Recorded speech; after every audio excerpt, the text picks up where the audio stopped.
Queenslanders have been told to brace for potential power shortages from 5 p.m. Let's bring in Trudy McIntosh. Trudy, this warning has come from the energy market operator. It seems pretty serious, not ideal, just when the cold burst hits the eastern seaboard.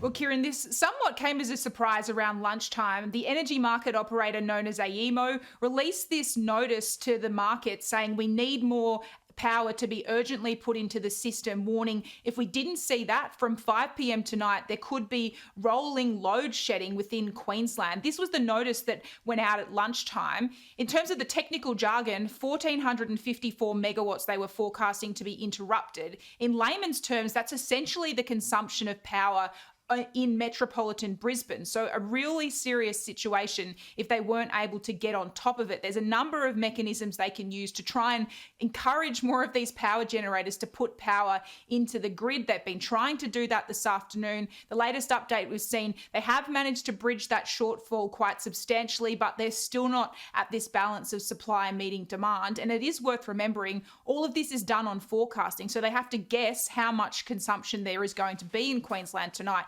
If they're wrong, we could see this load shedding starting to take place.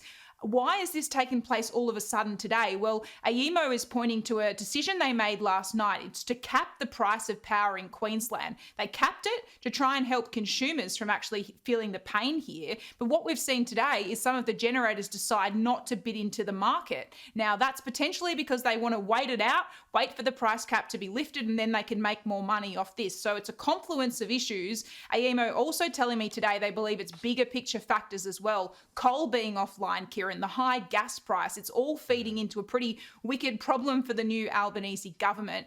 Queensland, keep an eye on that for tonight. The warning was from about 5 p.m, potentially load shedding, so that means they start turning off power to houses and businesses if they can't find enough demand. There's also warnings in place tonight for New South Wales. Obviously, the whole grid's connected on the east coast, so when we start seeing problems in one state, it's going to affect others. So there is warnings beyond Queensland, but for now, some of this issue appears to have been resolved, but there's no certainty that we won't see this sort of load shedding tonight for hundreds of thousands of people in Queensland.